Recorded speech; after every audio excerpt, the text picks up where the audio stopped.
Welcome to the Political Insider. Just remember, you had better be a subscriber, or else you're not going to get this great information as it comes out. So we have decided to go back to get the views of our original political insider, Kuhle Maseko, host of 10 Minutes with Kuhle. Kuhle, welcome back. Thank you, Mike. Always great to be back. I enjoy it here. It's my home. Yeah. Right, so it's time to talk to you because at one point you were inside the City of Tshwane legislature, and there's all sorts of stuff going on. It seems like Joburg got a break because of G20. It's been City of Tshwane's turn. There's a strange guy as the Deputy Mayor, Eugene Modise. Tell us about him. So Eugene Modise, a.k.a. Bonzo, I kid you not, that is his nickname. He is the Deputy Mayor and doubles down rather, as the MMC for finance, right? So it's so strange that you'd put a compromised figure such as Eugene Modise to be number one, your lead of government, and number two, MMC, so lead of government business, and number two, MMC of finance, right? He's a guy that is linked to certain dubious contracts, especially with his security company called Patriotic Protection Services, right? Which has been dealing with the city.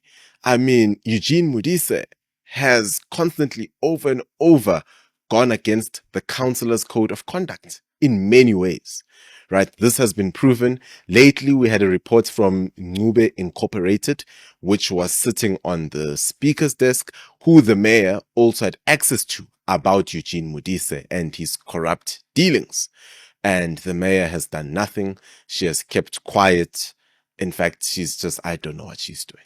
Yeah, but it's kind of difficult for her because let's not forget they are a minor member of the coalition. And the major member of the coalition in that coalition is the ANC and the EFF and Patriotic Alliance, right? They drag ActionSA over the line, and they insisted to switch sides if they got the mayoralty. Yes. That's why we've got Nasiphi Moya as the mayor, Dr. Nasiphi Moya from ActionSA. And that's always the difficulty in coalition politics, is that you're there, you've staked your reputation on the coalition. You don't want to be called puppet mayor, but it starts becoming hard not to call puppet mayor because it's all fine when it's fine. It's not so good when it's not good. And she kept quiet because the ANC are the big party. Is that right? True. And remembering the fact that her boss technically reports to her, who's Eugene Modise. It's quite literal. I mean, the ANC is the leader of the coalition, yet they technically report to you. So guess what? Obviously, whatever Nasiphi takes out has to be co-signed by the ANC, has to be sort of rubber stamped that, oh, did you do 1, 2, 3? Oh, it's fine. Okay, you can take it out. Everything has to go through the ANC whenever it comes to Nasiphi. She is a puppet mayor. That is not a secret. Let us also consider the fact of, well, ANC in Tshwane was supposed to have their regional conference this past weekend. It could not sit because of the factions between Eugene Modise, the deputy mayor, and Franz Boshelo, who seems to be aligned to Fikile Mbalula. So the factions have already started. Mind you, this is the third time the conference has been postponed this year. And it's postponed for December. I don't think it's going to sit in December. It will probably sit next year because the fighting is so stiff. And mind you, like I've always said on this platform, that the results of that conference will inform who is mayor after the conference. If Eugene Modise does come back, Nasiphi's seat is safe.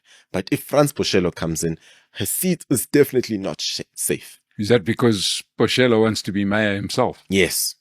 Okay. Simple reason. Yeah. But now that's not the only problems in the city of Tshwane, is it? There's this court case or this hearing from the commission about back pay. Yeah. Tell us what the story, to summarize, is that there was a nationwide agreement for public servants pay increases, which as a city or as an entity, you can either say we're in or you can actually appeal. And the city actually appealed saying we are broke, we can't. This was under Mayor Cilliers Brink. Yes. can't pay for the increases and won that particular case. And then after he was removed, one of the pledges was that the back pay would be paid. Is that, Yes. I got it correct? Yes. So you have to remember, and I think the best place to start off is the city does not have an extra cent on its name. It does not even have R1 extra to do something that is outside of the budget. Yeah. Now, just sorry to sketch the scene. The city was looted during COVID when it was under Administration for no good reason. Yes. I mean, there was Who put it under administration? the ANC provincial government. Okay. And this was done during a time which also did match elections. You come back, you ask yourself, how is it that we go from having a budget surplus in some cases to having this huge deficit, right, that totals billions of rands? Because no one was running. Well, no active local government politician was running it because it was under administration by provincial government. There were administrators who came in to run the affairs of the city of Tshwane. Now, we can park that issue and look at the fact that the back pay is allegedly will total up to about 2 billion rand, which the city doesn't have. It doesn't have. And this was what was raised by Mayor Silas Brink during his tenure, to say that we understand that we have to increase salaries, but if we are going to do this, which will actually result in a financial strain or financial burden on the citizens, because that will mean we have to increase the rates and taxes on the citizens if we are going to increase salaries. It's also important to remember that the same ActionSA that does accuse the Democratic Alliance of saying that you are why we're in this position today is the same ActionSA that voted to freeze salaries twice. Not once, but twice. Their councillors voted for this. Twice. Now, I'm very sorry to say, but the shit has hit the fan, quite literally. As in, not that it's just going to cost the city 2 billion rand. Now, the city is going to need an additional 400 million year on year to cover for these increased salaries, which it doesn't have at all. You remember that we had the city cleansing levy, which AfriForum took to court. And, well, the DA was vehemently against. Who put that in? It was ActionSA, the city cleansing levy. And that was just quite simply a levy out of the blue, Yes. thumbsuck number. Yes. The idea being that that if you're not collecting your own refuse, then we're going to charge you a levy anyway. Mm-hmm. So therefore, and it just kind of got out of control because how do you know who's... Yeah. Because people got double taxed in a way. If you live in an estate or you live in a gated community, you'll find that oftentimes the city never collected your refuse. It would be a private contractor that would do it, but you'd still have to pay for a service that you're, in a nutshell, never getting in the first place. So you've got to look at all these cases. The city of Tshwane only got a funded budget through that city levy, which was illegal in and of itself.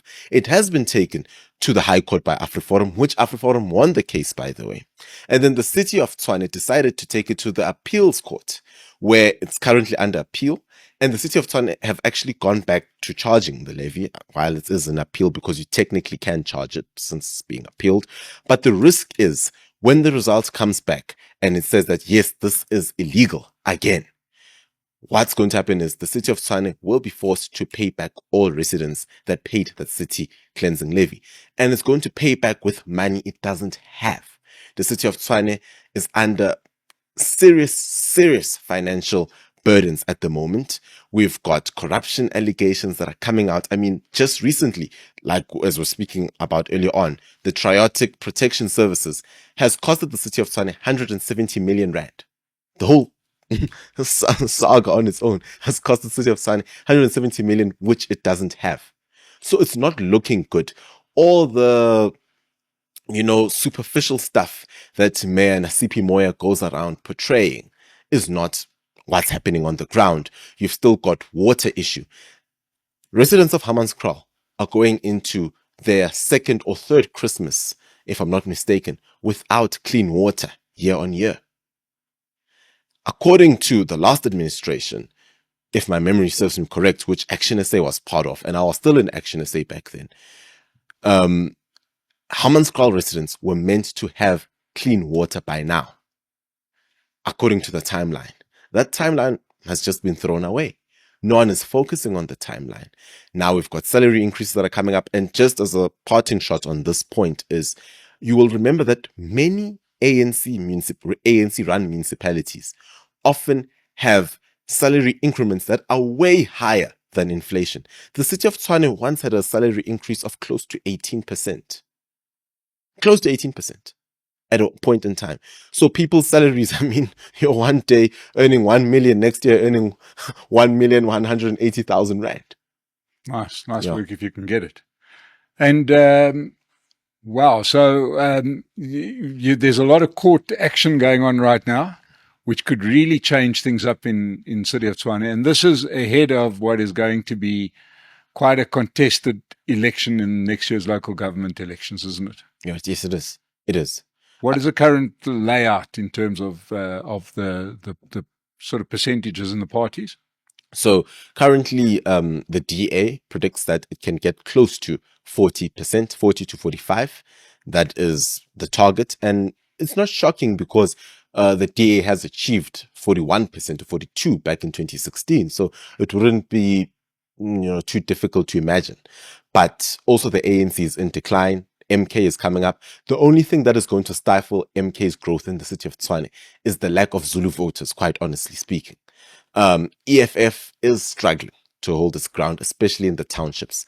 Now, the interesting thing is, if you have to look at elections, especially by-elections, case by case, is the ANC's strongholds in terms of townships in the City of Tshwane is Mamelodi, and Mamelodi alone. We can't include Hammanskraal. And in the last election, ANC got about 54%. Now, if you look at the DA stronghold, the DA stronghold are the Pretoria East suburbs, is Centurion. And in the DA stronghold, they get about 80% to 90%. So now you sort of realize that it's going to be the politics of numbers, not of geography. It's going to be about who comes out to vote. If people in Mamelodi don't come out to vote, that is really going to hurt the ANC severely. It is. I mean, because the DA is growing in townships. That has been shown. You look at ActionSA in places such as Ekhuruleni and the city of Johannesburg. I think more and more you realize that ActionSA is becoming more of a regional party than being a national party. What do I mean by that is ActionSA can't survive without the image of Herman Mashaba and Nasiphi Moya. I mean, take those two off the party. What's the reason to vote for ActionSA in the first place? So you look at the numbers. They've got Xolani Khumalo coming out. They recently had a by-election in is it Mayville or Mayfair, wherever it is, where they came out number 3, not too far from the EFF, and they seem to be a bit competitive. They do seem as if they'll still be around in terms of Gauteng politics. The one party that I think is going to struggle quite a bit, and the numbers are proving it, is MK, especially when it comes to the Gauteng politics and KZN politics. MK has not been in the news for winning by-elections of late. No. You actually even forget that they exist. The only story that came up there is that Zuma's daughter has been kicked out of parliament. But the EFF is struggling. So this election, or this upcoming election, the only party that seems to be ready for the election, quite honestly speaking, seems to be the Democratic Alliance. Yeah, and of course, the cat was thrown amongst pigeons with Helen Zille announcing her candidacy here in Johannesburg, because it's led to a flood of mayoral announcements. Yeah. So the DA has already announced Elias Brink as their candidate. Mm-hmm. And the ANC has said that they're going to break with tradition and actually announce who their mayoral candidates are. And whereas their tradition was that it wasn't a rule, but basically whoever was the regional head would be the candidate for mayor, or generally the mayor. Mm. Now, there's a fight there, and then if they bring somebody from outside, the last time they tried that in the city of Tshwane, there was rioting, wasn't it? Yeah. Toko Didiza, the Speaker of Parliament, was brought in. Mm.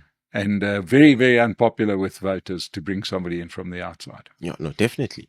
Definitely. I mean, you've got to realize the change in politics. I mean, I was shocked when these are just allegations, right? We'll hear it here for the first time, where the VF Plus seem that they will announce Willie Spies. I hope I got his name correct, as the mayoral candidate for Pretoria, City of Tshwane. Now, for those that don't know Willie Spies, he is the former CEO of Pretoria FM. He also used to be a member of parliament back in the days, but his last major role was to be CEO of Pretoria FM, which is a big Afrikaans radio station. Now, the big thing that you notice is you sort of notice the national leaders are starting to trickle down, or national veterans trickling down to local government in order for parties to just try and survive. Helen Zille coming to run for mayor of Johannesburg. I literally once said on my own podcast, I don't see how the EFF can survive such.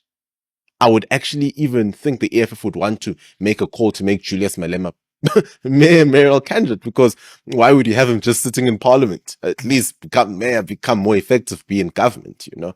And I do see that happening. You once made the joke of saying that Panyaza Lesotho would have to run for mayor of Joburg to sort of combat Helen Zille. But what the DA has done was actually light a fire beneath the asses of all these parties to say, okay, guys, we've got to have a deep leadership relook at what is the material we have. And let's be quite honest, Mike.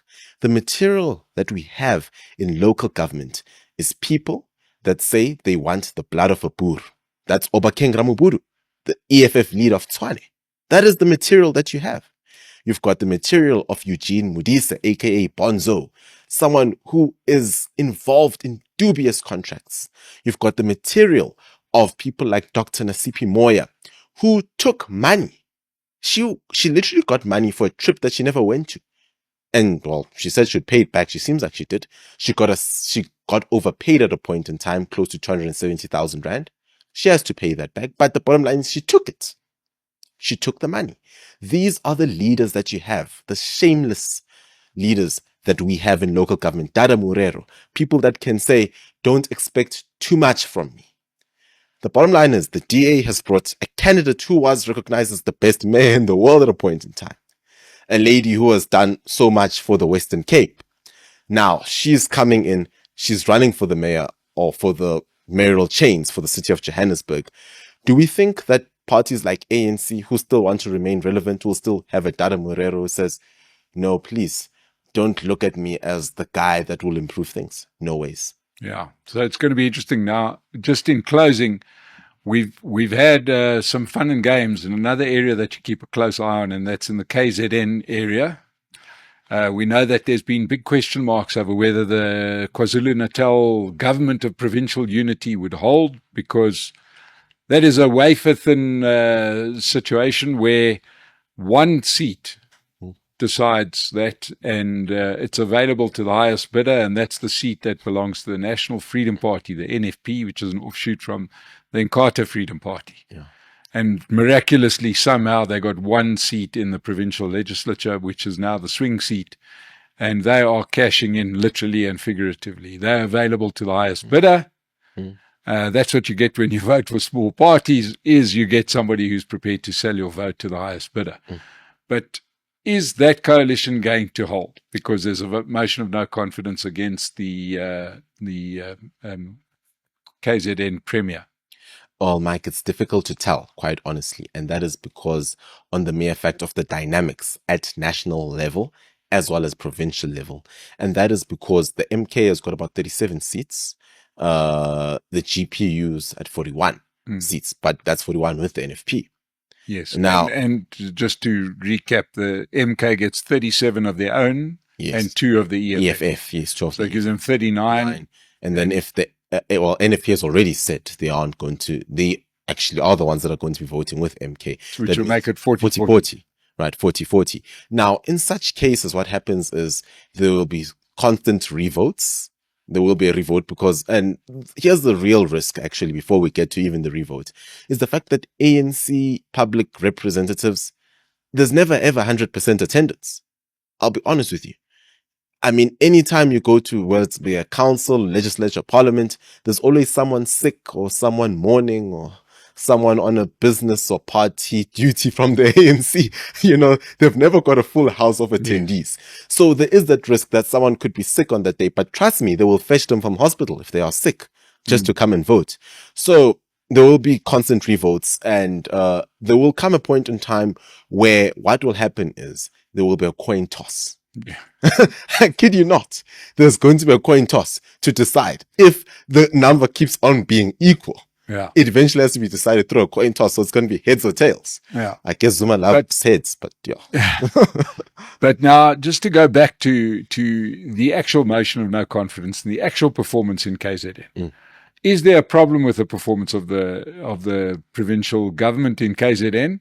I mean, are they doing a good job or are they doing a bad job? It seems like in KZN, you either get bad or worse governance. You never get good governance. Well, look, I think it's so tricky to tell. And that is because of who's managing what department.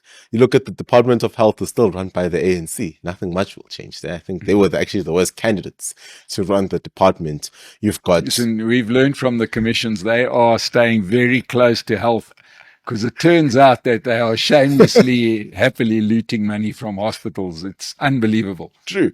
We've got Department of Transport, and all, which is also run by the ANC and all sorts. Now, the interesting thing is word on the streets, or I'm not going to say word on the street, but the feeling on the ground is people don't find the relevance in the IFP. I've heard people saying this to me before, and I'm being quite objective about it, is people have said that they don't see the reason that IFP is even part of government. They find it a useless partner in government. And I'll be quite honest with you. There's been times where the IFP didn't know certain rules or the fact that this is how government works. And I've heard this from people that are part of the GPU who have told me that there was a time where they drafted a budget.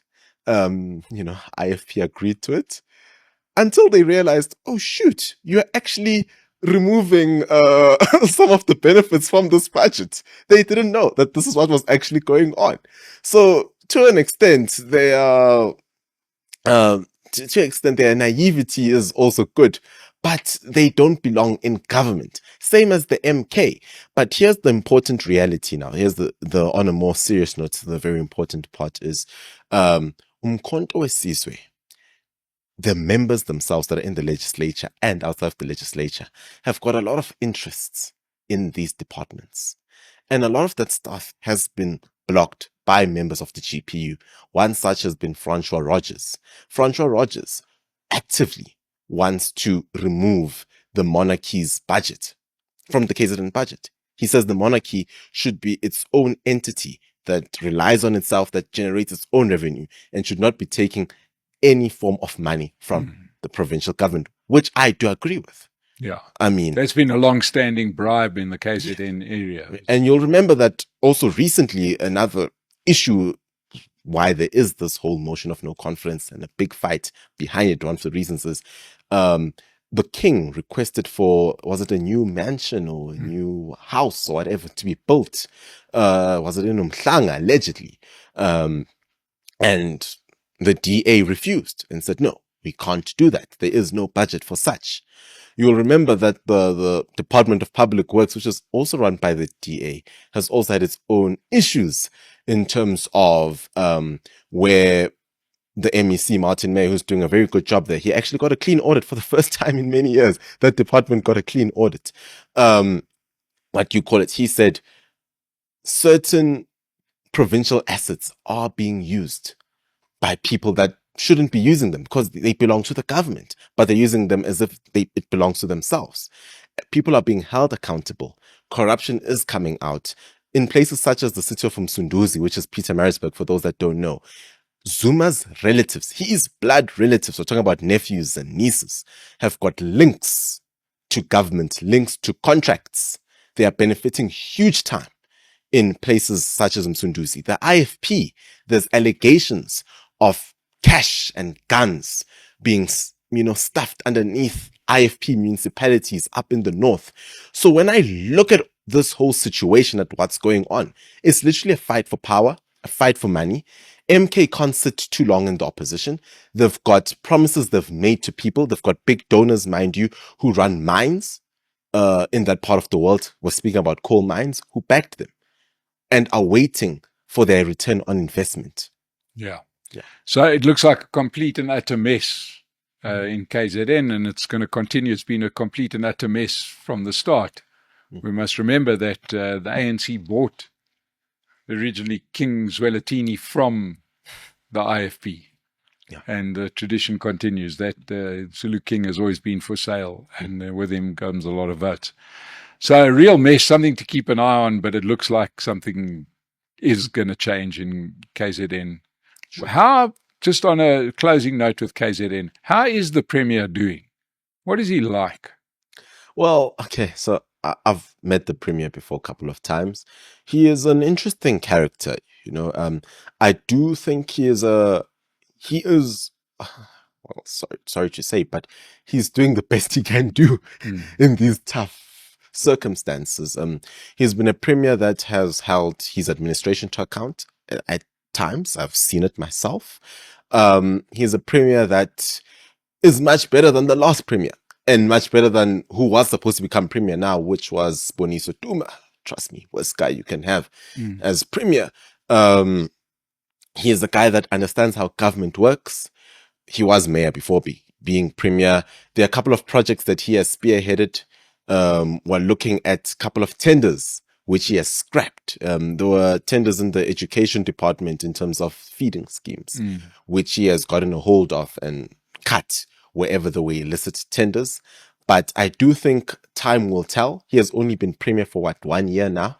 So time will tell in terms of the actual service delivery and what is his legacy that he leaves behind after his first term. Well, Kuhle, what we've got to remember is that the current vote share will stand until the next national election in 2029, unless there's a revote, which I think is going to be a bit of a stretch. I don't think anybody. Also, that possibility. Yes, I know you mentioned, say, if it's hung. Yes, so because if it's 40-40, I didn't mention that part. Is if it can't be decided via a coin toss, it literally has to go back to provincial elections, just for the people of KZN. Yeah. We've never had one of those. It would be quite interesting and maybe set a precedent, maybe a precedent that we need to have set. Maybe you have by-elections in wards. Why not have a by-election for the province? It could be quite an interesting thing. But if it doesn't happen, because I think everybody's going to try their best to not have it happen, we're stuck with the configuration we've got in KZN as well as Gauteng and a few other provinces where things are close, whether we like it or not, until 2029. So it's always good to get a reading of where we sit with some of our cities and some of our provinces, and nobody better than Kuhle to shed light on it. Kuhle, thank you so much for joining us today. Thanks, Mike. Thank you to everybody that joined us. Please subscribe to The Political Insider, and we will see you again soon. Thank you very much.